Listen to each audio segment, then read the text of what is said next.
ভুয়া ঢাকা বিশ্ববিদ্যালয়ের শিক্ষার্থী পরিচয়ে সে হচ্ছে নিজের নাম তার পরিচয় দিচ্ছে আইন বিভাগ এবং ডক্টর শহীদুল হল এই কিয়াতে সে হচ্ছে নারায়ণগঞ্জে হচ্ছে বিভিন্ন মহল থেকে চাঁদা দাবি করছে, এরকম ভাবে চাঁদা দাবি করছে যে আমি আমার হচ্ছে নির্বাচনী প্রচারণা চালছি ঢাকা বিশ্ববিদ্যালয়ে, আমার টাকার শর্ট, আপনারা কিছু টাকা দেন, আমরা হচ্ছে প্রচারণা চালাবো। আচ্ছা, আপনারা সকলে অবগত আছেন যে আজকে দুপুরবেলা হচ্ছে একটা ব্যালট পেপার সারা বাংলাদেশে ছড়িয়ে পড়েছে। ব্যালট পেপারটা এরকম ছিল যে আমার ব্যালট নাম্বার এবং পদ নাম্বার ঠিক রেখে হচ্ছে একজন ভুয়া ঢাকা বিশ্ববিদ্যালয়ের শিক্ষার্থী পরিচয়ে সে হচ্ছে নিজের নাম তার পরিচয় দিচ্ছে আইন বিভাগ এবং ডক্টর শহীদুল হল এই কিয়াতে সে হচ্ছে নারায়ণগঞ্জে হচ্ছে বিভিন্ন মহল থেকে চাঁদা দাবি করছে, এরকম ভাবে চাঁদা দাবি করছে যে আমি আমার হচ্ছে নির্বাচনী প্রচারণা চালছি ঢাকা বিশ্ববিদ্যালয়ে, আমার টাকার শর্ট, আপনারা কিছু টাকা দেন, আমরা হচ্ছে প্রচারণা চালাবো। এই বলে তিনি বিভিন্ন মহল থেকে টাকা নিয়েছে, এরকম একটা অভিযোগ এসেছে।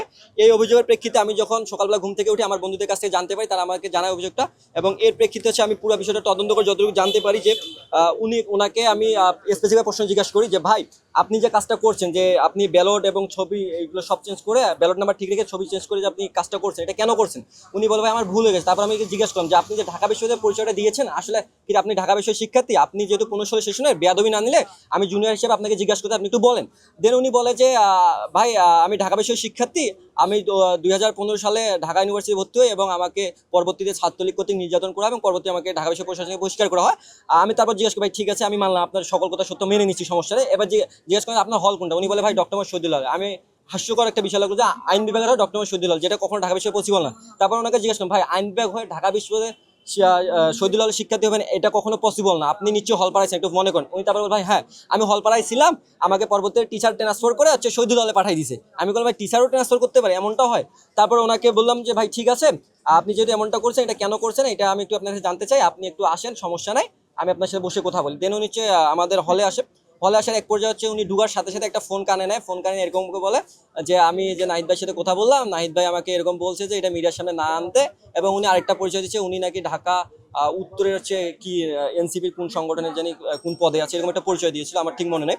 তা উনি বললেন নাহিদ ভাইকে, নাহিদ ভাইয়ের সাথে কথা হয়েছে, নাহিদ ভাই বলছে যে এটা মিডিয়ার সামনে না আনতে, আমার একটু সম্মানের বিষয় আছে, এই যে না আনতে। আচ্ছা ঠিক আছে, বলছি যে নাহিদ ভাই, এখন আমি হাস্যকর যে নাহিদ ভাই আমার ক্যাম্পাসে, উনি ডিরেক্ট আমাকে ফোন দিয়েছে এরকম কিছু হয়।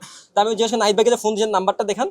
উনি বলেন না নাম্বারটা আমার কাছে নাই, অন্য ফোন দিয়ে ফোন দিচ্ছি। আর এরপর বলে যে না আমি একজন অ্যাডভোকেট, নাহিদ ভাই অ্যাডভোকেট দ্বারা অ্যাডভোকেটের সাথে কথা বলছি। দেন বলি যে অ্যাডভোকেটকে ফোন দেন, উনি অ্যাডভোকেটকে ফোন দেয়, ফোন দিয়ে বলে যে এরকম এরকম, আমি এটা রেকর্ড করতে পারি। পরে বুঝতে পারলাম যে কিছু একটা হচ্ছে। দেন আচ্ছা আমি ওনাকে বললাম যে আমাকে নাম্বারটা আমি কথা বলি, আমি নাম্বারটা নিয়ে কথা বলি, উনি কেটে দেয়, দিয়ে আবার ওনাকে ফোন দেয়, দিয়ে তারপর আমি রেকর্ড শুরু করি যে উনি বলতেছে যে হ্যাঁ বলেন কাকে আপনি নাম্বার দিচ্ছেন। আমি ফোনটা কেড়ে নিই, নিয়ে জিজ্ঞেস করি যে আপনি যে নাহিদ ভাই অ্যাডভোকেট, আপনার পরিচয় বলেন। আমি নাহিদ ভাইকে ফোন দিচ্ছি, দিয়ে জিজ্ঞেস করতেছি আপনার পরিচয় বলেন। উনি তারপর আবার বলে যে ওনাকে ফোনটা দেয়, আমি দিলাম, দিয়ে লাউড স্পিকার দিলাম, দিয়ে বললাম যে আপনি কথা বলেন। উনি বলে নাহিদ ভাই, নাহিদ ছাড়। তারপর বলে কোন নাহিদ? এনসিপির নাহিদ। এইটুকু পর্যন্ত ক্লিয়ার করে কেড়ে দিছে, এইটুকু এভিডেন্স আমার কাছে আছে। এবং আমি এই জায়গা থেকে হচ্ছে ওই যে নাহিদ ভাইয়ের বিষয়টা বলছে, ওই জায়গা থেকে আমি টোটালি যে আমি দেখেন জুলাই আন্দোলনের পরিচয় দেয়, জুলাই যোদ্ধা পরিচয়, এনসিপি যারে পরিচয় দেয়, আমি কিন্তু টোটালি এগুলো ভয় করি না। আমি সেই জায়গাতে বলছি ভাই আপনাকে মিডিয়ার সামনে বিষয়টা উল্লেখ করতেই হবে, কেন আপনি আপনার আমার জন্য আমার এই জায়গা থেকে আমার বিপক্ষে এই কাজটা করলেন, এবং কেন আপনি আমার নামে এই অপচার চালেন, এই বিষয়ে কি আছে আপনাকে মিডিয়ার সামনে উল্লেখ করতে হবে। আপনি ক্লিয়ার ভাবে বলেন, মিডিয়াকে বলেন, মিডিয়া সে দেখবে। আপনার ব্যালট নাম্বার দিয়ে চাঁদাবাজি। হ্যাঁ জি, আচ্ছা আমি এটা দেখাই একটু কাহিনীটা কি। দেখেন দুইটা ব্যালট, দুইটা সেম, এবং এখানে হচ্ছে আমার নাম হচ্ছে নাম চেঞ্জ করছে, বাট ব্যালট নাম্বার এবং কেন্দ্রীয় সদস্য পদবি সেম আছে। সবচেয়ে বড় আমার যে দুটো পরিচয়, প্রতিষ্ঠাতা ধর্ষণ প্রতিরোধ মঞ্চ, প্রতিষ্ঠাতা দ্য রেড জুলাই, এই দুটো ইনক্লুড রাখছে। এই দুটো প্ল্যাটফর্ম যেহেতু পুরো বাংলাদেশে চিনে, এবং এই দুটো প্ল্যাটফর্মের মধ্যে মানুষের আলাদা একটা আবেগ কাজ করে, প্লাস যেহেতু জুলাই কেন্দ্রিক এবং মানুষের একটা ভালোবাসা এবং ভালো লাগা আছে, যা পুরো বাংলাদেশ ব্যাপী একটা আকর্ষণ ক্রিয়েট করছে, সেই জায়গা থেকে এই দুটো প্ল্যাটফর্মের নাম নিয়ে আমরা কখনো কারো কাছে এই দুটো প্ল্যাটফর্মের নামে কোনো রকম কি চাই নাই, কিন্তু তিনি এই দুটো প্ল্যাটফর্ম যখন নাম নেয় তখন মানুষ স্বাভাবিকভাবে একটু সিম্পেথি দিয়ে সেই জায়গা থেকে হচ্ছে উনি দেখেন সব ঠিক আছে, রায়হান লেখছে, ব্র্যাকেটে রেড জুলাই ইনক্লুড করছে, আমার যেটা সেম, এবং ছবি, এবং ওনার দেখেন 21-22 সেশন, 20-21 সেশন, কিন্তু উনি আমাকে বলছে 15-16 সেশন। তারপর হচ্ছে আইন বিভাগ ডকুমেন্ট শুধু, যেটা কখনো মিলে না।